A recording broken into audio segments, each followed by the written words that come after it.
كنتم تعلمون الكتاب وبما كنتم تدرسون ولا يأمركم أن تتخذوا الملائكة والنبيين أربابا أيأمركم بالكفر بعد إذ أنتم مسلمون صدق الله العلي العظيم وبلغنا رسوله النبي الكريم ونحن على ذلك لمن الشاهدين والشاكرين والحمد لله رب العالمين. درود پاک پڑھ لیجیے. اللهم صل على سيدنا ومولانا محمد وعلى آل سيدنا ومولانا محمد وبارك وسلم وصل عليه صلاة وسلام عليك يا سيدي يا رسول الله وعلى آلك وصحابك يا حبيب الله. بعد الحمد صلاة. آج ہم نے سورہ آل عمران کی آیت نمبر 79 اور 80 79 اور 80 تلاوت کی ہے. یہاں اس مقام پر اللہ رب العزت نے جو بات ارشاد فرمائی وہ یہ ہے کہ کسی بھی بشر کے لیے اللہ نے اس بات کو جائز نہیں رکھا اور یہ بھی کہا گیا کہ ممکن نہیں بنایا کہ جس کو اللہ تبارک و تعالی نے کتاب دی، اپنا حکم عطا فرمایا اور نبوت سے سرفراز کیا، یعنی نبی بنایا، ثم یقول للناس، پھر وہ یہ کہے لوگوں سے کونوا عبادا لی، کہ میرے بندے بن جاؤ، من دون اللہ، اللہ کو چھوڑ کے، ولیکن کونوا ربانیین، لیکن تم ربانی ہو جاؤ، یعنی انہوں نے یہ کہا کہ تم ربانی بن جاؤ.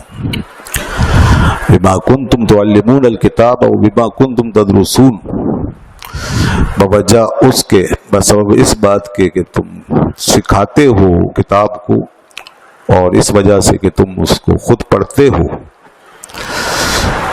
یہ ہے پہلی آیت. اس آیت میں اللہ تبارک و تعالی نے اپنے نبیوں کے بارے میں ایک حقیقت کو بیان فرمایا. اللہ کے نبی لیکن بشر فرمایا، اور اس میں کوئی شک نہیں کہ وہ سب بشر ہی تھے اور کسی نبی کے بشر ہونے کا کوئی انکار نہیں کر سکتا. جو انکار کرے گا وہ قرآن کا منکر کہلائے. تو بشر کہا، یہاں بھی کہا اور جگہوں پہ بھی فرمایا کہ کوئی بشر کو جس کو بھی اللہ نے نبوت عطا فرمایا. بلکہ ہمارا عقیدہ یہ ہے، اسلام کا عقیدہ، کہ اللہ نے نبوت عطا ہی بشر کو کی ہے. نبوت جو عطا فرمائی ہے تو بشر ہی کو عطا فرمائی ہے. بشر کے علاوہ انسان کے علاوہ کسی بھی مخلوق کو اللہ تعالیٰ نے نبی نہیں بنایا. اور بشروں میں بھی صرف مرد کو نبی بنایا ہے، کسی عورت کو نبی اور پیغمبر اللہ نے نہیں بنایا. یہ بات ہمارے عقیدے میں داخل ہے. تو فرمایا کہ جب ہم اس کو کتاب، حکم اور نبوت عطا کر دیتے ہیں تو اب وہ اس کا معاملہ کسی بھی سطح پر عام بشروں کی طرح نہیں رہتا. اس کے ساتھ کچھ خصوصیات پھر وابستہ ہو جاتی ہیں کسی بھی لحاظ سے. اس کو پھر دوسرے لوگ اپنے اوپر قیاس نہ کریں. تو ان باتوں میں سے ایک بات یہ بھی ہے کہ دیکھو، تم تو جو چاہو کہتے پھرو. تمہارا معاملہ یہ ہے کہ تم جو زبان سے جو چاہو نکالو، دعوے کرو، باتیں بناؤ. یہاں تک کہ ایسے بھی لوگ ہوئے جنہوں نے اپنے نفسانی سرکشی کا شکار ہو کر کے خدائی کی دعوی کر دی. جی یہ ہوا. اور آج بھی انسان بہت کچھ کہتا پھرتا ہے، لیکن نبی کا معاملہ ایسا نہیں. نبی کو اللہ تعالیٰ اپنی خاص حفاظت میں رکھتا ہے. نبی کے لیے بہت سی چیزیں وہ ہوتی ہیں پرسنلی ان کے لیے ممنوع ہوتی ہیں، اور بہت سی چیزیں وہ ہوتی ہیں جو ممکن ہی نہیں ہوتی ان کے لیے، یعنی وہ کر بھی نہیں سکتے ایسا. جی اللہ نے اس کا اختیار ہی نہیں دیا، وہ نہیں کر سکتے. مثال کے طور پہ یہی بات ہے کہ کوئی نبی دنیا میں آ کر یہ کہہ ہی نہیں سکتا کہ میری عبادت کرو. کوئی پیغمبر یہ دعویٰ تو کجا سوچ بھی نہیں سکتا کہ وہ خدا بن گیا ہے یا خدا کا بیٹا ہو گیا ہے. یہ سوچ بھی نہیں سکتا وہ. اللہ نے اس سلسلے میں ایک ایسا حفاظتی حصار اس کے گرد کھڑا کیا ہوا ہے کہ وہ ایسی بات، ایسی ناحق بات زبان سے نکال ہی نہیں سکتے. اور اسی طرح اللہ کی وحی کو نہیں بدل سکتے. جو اللہ نے جس پہ معمور کیا ہے نا، ان کو جو آرڈر دیا ہوا ہے کہ یہ چیز جو میں بھیج رہا ہوں تمہاری طرف، اس کو پہنچانا، اس میں کوئی خیانت نہیں کر سکتے. اس لیے تو دیکھیں کتنے سخت الفاظ میں فرمایا گیا کہ اگر ایسا ہو اور ہمارا نبی کوئی ایسی بات کرنے چاہے تو لَقَطَعْنَا مِنْهُ الْوَتِينَ، ہم اس کی شارک کاٹ دیں گے، اسی وقت ہم اس کی شارک کاٹ دیں گے. بالفرض، یہ بالفرض کہا جا رہا ہے، مطلب ایسا ہو ہی نہیں سکتا، لیکن لوگوں کو بتا دیا گیا کہ یہ دیکھو اتنا امپاسبل ہے یہ. لہذا پیغمبر کے بارے میں تمام شکوک و شبہات اور ایسی باتیں، بدگمانیاں سب نکال دیں کہ ان کی پرسنالٹی کو اس انداز سے دیکھو. تو یہ جو معاملہ نبی کے ساتھ رکھا گیا ہے، یہ اس لیے بھی ضروری ہے کہ اگر نبی خود خیانت کر دے، خدا نخواستہ نبی خود اپنی دعوت کے اندر خیانت ڈال دے، اس کو بدل دے، یا اپنے لیے کوئی ایسا دعویٰ کر بیٹھے، تو پھر تو اللہ تعالیٰ کا جو پروگرام ہے نا، سارا کا سارا جو ڈیوائن پروگرام ہے نا، وہ سب فیل ہو جائے گا. اس کے ساتھ تو اللہ نے پورا ایک نظام وابستہ کیا ہے نا ہمارے لیے، کہ انسانوں کو اس کی طرف بلایا گیا ہے اور اس چیز کو حجت بنایا ہے، اور پھر اس کی وجہ سے ہی سارا فرق کیا گیا ہے حق اور باطل کا، صحیح اور غلط کا، اللہ کے دوستوں کا، دشمنوں کا. سارا فرق اسی پہ تو قائم ہے کہ اللہ کے نبی نے کون سی لائن کھینچی ہے بیچ میں. اور پھر یہیں تک کا معاملہ نہیں، آگے آخرت میں بھی سارے فیصلے اسی بنیاد پہ ہونے ہیں کہ کون ہے جو نبی کی لائن پر چلا اور کس نے نبی کی تعلیم پر عمل کیا اور کس نے انکار کیا. اس پر فیصلہ ہونا، اس پر جنت و جہنم کو تقسیم کیا جانا ہے، جزا و سزا کا پورا قانون مرتب ہونا ہے. تو اس لیے یہ سب کچھ فیل ہو جائے گا. تو یہ ہو نہیں سکتا کہ اللہ کا اتنا بڑا پروگرام فیل ہو جائے. اس کا تو کوئی ایک ارادہ بھی فیل نہیں ہوتا، اتنا بڑا پروگرام کیسے فیل ہو جائے. اور جب یہ نہیں ہو سکتا تو بس یہ طے ہے کہ پھر اس کا کوئی نبی اپنی حدود سے باہر قدم رکھ ہی نہیں سکتا. کوئی پیغمبر اللہ کا اپنے مشن سے غافل ہو ہی نہیں سکتا، اور نہ اس میں کوئی رد و بدل کر سکتا ہے، نہ وہ ایسے دعوے کر سکتا. بیسیکلی اصل میں یہاں ان لوگوں کا رد ہے جن لوگوں نے انبیاء کرام کے بارے میں یہ دعوے کیے اور عقیدے بنا لیے کہ وہ خدا ہو گئے، خدا کے بیٹے ہو گئے. یہ ان لوگوں کی بات ہے اصل میں. اور ہمیں معلوم ہے کون لوگ ہیں. آج یہود و نصارہ جو ہیں وہ اس قسم کی خرافات میں مبتلا ہیں. عیسائیوں کے بارے میں سب جانتے ہیں، مشہور بات ہے، وہ حضرت عیسیٰ علیہ السلام کو کھلے عام خدا کا بیٹا قرار دیتے ہیں. اس وقت بھی ان کے یہاں یہی تبلیغ ہوتی ہے. اور ٹرینٹی کا عقیدہ ان کے یہاں بنیادی عقیدہ، یعنی جس طریقے سے ہمارے یہاں توحید سے بات شروع ہوتی ہے نا، ان کے یہاں شرک سے بات شروع ہوتی ہے. تثلیث جس کو کہتے ہیں، ٹرینٹی، تین خدا. ہم ایک سے شروع کرتے ہیں، ایک پر ہی ختم کرتے ہیں. وہ اپنا سارا دین دھرم تین سے شروع کرتے، تین پہ ختم کرتے. اور مذاہب میں جائیں تو جناب لاکھوں ہیں، کروڑوں ہیں.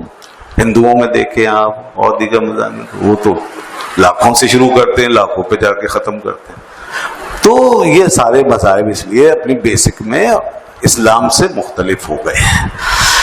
تو اب یہ توحید جو ہے یہ بتائی جا رہی ہے کہ دیکھو، جب اللہ کا کوئی نبی وہ خود نہ خدا اپنے آپ کو کہہ سکتا ہے، نہ کسی اور سے کہلوا سکتا ہے، تو جب نبی کو یہ اتھارٹی حاصل نہیں ہے تو تم جو ہے اس کے بارے میں ایسی باتیں کیوں کر رہے ہو کہ ہمارا پیغمبر خدا ہو گیا یا خدا کا بیٹا.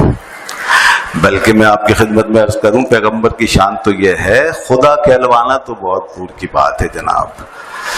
یہاں تو اللہ کے نبیوں کی شان یہ ہے کہ بندگی جس کو کہتے ہیں نا، عبودیت، اس میں جو آخری مقام ہے نا، انتہائی مقام، جو سب سے زیادہ ہائیسٹ لیول ہے بندگی کا، پیغمبر اس پہ فائز ہوتا ہے. اللہ کی بندگی اور اس کی عبادت کے ہائیسٹ لیول پر اور یہ لیول ایسا قطعی ہے اور اس کے لیے اتنا قابل فخر ہے اور ایسا مایہ امتیاز ہے کہ قرآن نے اس بات کو بڑے واضح لفظوں میں ہائی لائٹ کیا اور انہی لوگوں کو بتایا جو دعوے کر رہے ہیں نا ان کی خدائی کے. اللہ نے فرمایا دیکھو مسیح علیہ السلام کا معاملہ یہ لن یستنکف المسیح ان یکون عبدا للہ. مسیح علیہ السلام تو کبھی بھی ایسا نہیں کر سکتے کہ اگر انہیں اللہ کا بندہ کہا جائے تو وہ اس پہ آر محسوس کرے, وہ اس میں اپنی کوئی انسلٹ محسوس کرے, اس میں وہ اپنی کوئی توہین سمجھے, کبھی نہیں. تو بندگی تو ان کا اسٹیٹس ہے, بندگی تو ان کے لیے بہت بڑا مقام ہے اور ہر بندے کے لیے بندگی سے بڑا کوئی مقام ہے ہی نہیں.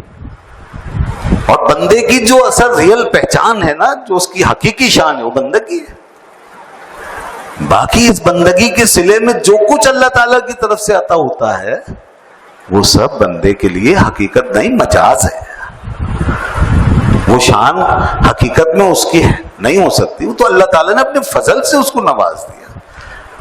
کیونکہ شانیں جتنی ہیں نا بلندی کی, وہ سب اللہ کو زیبا ہے. ہاں کوئی بھی بلندی, کوئی عظمت, وہ سب اللہ کو زیبا ہے اور اس نے اپنے لیے بیان فرمائی. علم ہے, کوئی بزرگی, کوئی شرف, کوئی قدرت, کوئی طاقت, کوئی ہیبت, کوئی جلالت. اللہم اللہ الخالق البارئ المصور له الاسماء الحسنى, سب اس کے لیے. اور وہ اپنے آپ کو فرماتا ہے المتکبر, یہاں تک کہ تکبر بھی اسی کو زیبا ہے. بندے کے لیے اسی لیے تکبر بنایا کہ تم بڑائی اپنی کیوں مار رہے ہو, کیوں جتا رہے ہو, تمہیں اجازت, تم بڑے ضرور ہو سکتے ہو اللہ کی عطا سے, لیکن بڑائی جتانے کے لیے تمہیں اجازت نہیں. یہ بندے کی شان, ہاں وہ جتا سکتا ہے کیونکہ وہ بڑا ہی بڑا ہے, سب سے بڑا ہے. تو یہ بندے کا معاملہ یہ ہے. تو فرمایا عیسیٰ علیہ السلام کا حال تو یہ کہ وہ تو کبھی بھی آر محسوس نہیں کریں گے اس بات میں کہ اللہ کے بندے ہیں. وَالْمَلَائِكَةُ الْمُقَرَّبُونَ, اور تو اور ملائکہ مقربون جو کہ آسمانوں سے بھی بڑا کہاں ہیں, عرش الہی کے قریب اور عرش الہی کے پایوں کے ساتھ بھی لپٹے ہوئے, اور کیسے کیسے ملائکہ کہاں کہاں پہنچے, حتیٰ کہ 4 مقرب فرشتے بھی, وہ بھی کبھی اس میں آر نہیں سمجھتے کہ انہیں اللہ کا بندہ کہا جائے. اور اسی لیے تو دیکھیں نا ہمارے کلمے میں اشہد ان محمدًا عبدہ ورسولہ, اور میں گواہی دیتا ہوں کہ محمد صلی اللہ علیہ وسلم اس کے بندے اور اس کے رسول ہیں. پہلے کیا کہا, بندے. تو اس لیے اس میں کوئی حرج نہیں ہے, ٹھیک ہے جی. ہاں مگر یہاں پر ایک بات سمجھ لیں, یہ نہیں سمجھنا چاہیے کہ جب انہیں بندہ کہہ دیا گیا تو ہم بھی بندے ہیں اور وہ بھی بندے, تو لہذا ہم برابر ہو گئے. نہیں, جیسے میں نے ابھی کہا نا بشر کے حوالے سے کہ بے شک بشر بھی ہیں مگر ہماری بشریت میں ان کی بشریت میں فرق ہے. اسی طرح ہماری بندگی اور ان کی بندگی میں فرق ہے. ہم کیا بندے ہیں جناب, ہم بندے بن جائیں تو کیا بات ہے. جو بن گئے وہ بڑے بڑے لوگ ہو گئے, صوفیاء, بڑے بڑے علماء, مشائخ, وہ بن گئے تھے. ہم تو بندگی کے معیار پہ پورے نہیں اترتے. تو پھر کیسے ہم میچ کر دیں اور کیسے ہم سمجھ لیں کہ ایک نبی کی بندگی اور امتی کی بندگی برابر. اقبال نے کتنی خوب ترجمانی کی, عبد دیگر عبدہ چیزیں دیگر, عبد دیگر عبدہ چیزیں دیگر, اس سراپا انتظار و منتظر. جناب عبد تو سب ہیں لیکن عبد میں فرق ہے. ہم صرف عبد ہیں اور وہ عبدہ ہیں. عبد اور عبدہ کا فرق بتاتے ہیں اگلے مصرے میں کہ عبد وہ ہوتا ہے جو خود انتظار میں رہے اور پکارتا رہے, بلاتا رہے, آوازیں لگاتا رہے, صدائیں لگاتا رہے, حاضر حاضر کہتا رہے. اور عبدہ وہ ہوتا ہے کہ جس کو خود بلا لیا جائے, آ میرے بندے تو میرا ہے, جس کے لیے خود جواب آ جائے, رحمت الہی خود جس کا استقبال کرے, عبدہ اس کو کہتے ہیں. ایک انتظار میں رہتا ہے, دوسرا منتظر, یعنی جس کا انتظار کیا جاتا ہے. یہ فرق ہے دونوں. سبحان الذی اسری بعبدہ, کس کے لیے آیا, کون لے گیا, اللہ نے فرمایا ہم لے کر گئے. دیکھیں نا یہ فرق ہے. تو دنیا ساری انتظار میں ہے، مگر جو اس کے بندے ہو گئے نا، جن کو اس نے اپنا بندہ قرار دے دی، ان کا وہ خود منتظر ہے۔ تو اس لیے یہ فرق رکھنا ضروری ہے، اور اس لیے ہمیں ان ہستیوں کی بندگی کے ساتھ ان کی عظمتوں کا بھی تصور رکھنا ہوگا۔ جی ہاں، کیونکہ بندگی ان کی اللہ کے لیے ہے، ہمارے لیے نہیں ہے، وہ خدا کے حضور میں ہے۔ تو ہم کیسے اس طرف چھلانگ مار سکتے ہیں؟ ہمیں تو اللہ نے یہ فرمایا، دیکھیے دو چیزیں قرآن میں، جب اللہ نے فرمایا میرا بندہ میرے پاس آ رہا ہے، جب میرا نبی میرے پاس آ رہا ہے، جب اپنی نسبت سے بتایا تو عبد فرمایا، اپنی طرف بلایا عبد فرمایا، اپنی نسبت سے بیان کیا عبد کا، اور جب اللہ تعالیٰ نے یہ بتایا کہ تمہارے پاس آ رہا ہے، تو اب یہ نہیں کہا تمہارے پاس بندہ آ رہا ہے، اب یہ فرمایا تمہارے پاس رحمت للعالمین آ رہے ہیں۔ یہ سمجھے نا قرآن کے انداز کو، اس پر غور نہیں کرتے۔ کہیں یہ فرمایا کہ میں تمہارے پاس ایک بندہ بھیج رہا ہوں، عام بندہ بھیج رہا ہوں، کوئی ایک بشر بھیج رہا ہوں، نہیں، ہمارے پاس جب بھیجا اس نے، اپنے پاس بلایا تو فرمایا سبحان الذی اسریٰ بعبدہ، لے گیا وہ اپنی بارگاہ میں اپنے بندے کو۔ ٹھیک ہے، جیسے بلا مثال و بلا تشبیہ، کوئی بادشاہ ہو اپنے ماں باپ کے پاس جائے گا تو بیٹا بن کے جائے گا نا، اور ماں باپ یہی کہیں گے نا میرا بیٹا میرے پاس آیا، یا بادشاہ سلامت بن کے جائے گا؟ نہیں، ماں باپ کے پاس تو بیٹا ہی بن کے جائے۔ اب کوئی بیوقوف یہ دیکھے بھئی یہاں تو بیٹا بیٹا چل رہا ہے، اور یہ بیٹا بن کے گیا، وہ بھی بیٹا بیٹا کر رہے ہیں، اور یہ دیکھیں عاجزی ان کے ساری بھی کر رہا ہے، تو آج پتہ چلا ہمارے بادشاہ صاحب کی تو کوئی حقیقت ہی نہیں ہے، تو بیٹے ہیں، یہ تو عاجز ہیں، یہ تو ایسے ہیں اور ویسے ہیں، تو بیوقوف ہے، دنیا میں ہی مار کھائے گا وہ۔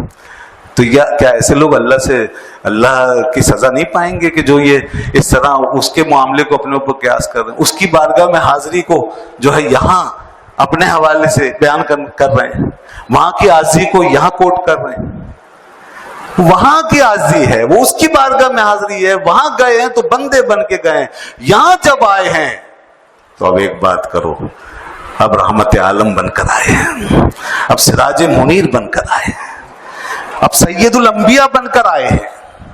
اللہ فرماتا ہے انا ارسلناک شاہدا ومبشرا ونذیرا وداعیا الی اللہ باذنہ وسراجا منیرا، کہ دیکھو اب میں نے یہ بنا کے بھیجا۔ ترجمہ آپ جانتے ہیں آیتوں کا۔ اللہ فرماتا ہے وما ارسلناک الا رحمۃ للعالمین، ہم نے رحمت للعالمین بنا کے بھیجا، یہ شانیں دے کر بھیجا، تو ہماری طرف بھیجا تو ان شانوں سے، تو ان شانوں کو سامنے رکھنا یا نہیں رکھنا، یا نظر انداز کر دینا، اور وہی بندہ بندہ بندہ یہ رٹ لگانی ہے؟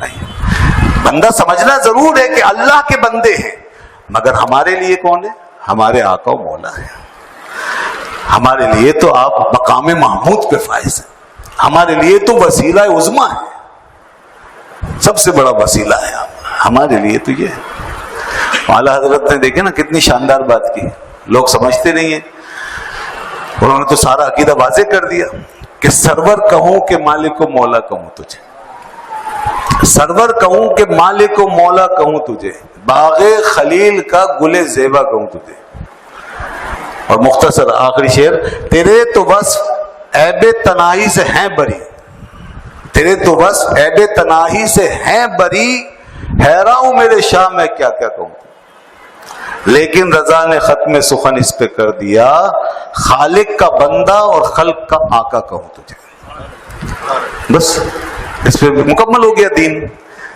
جو عقیدہ رسالت ہے وہ اس پر مکمل ہو گیا، خالق کا بندہ اور خلق کا آقا، تو اس میں کوئی شرک کی بات نہیں ہے۔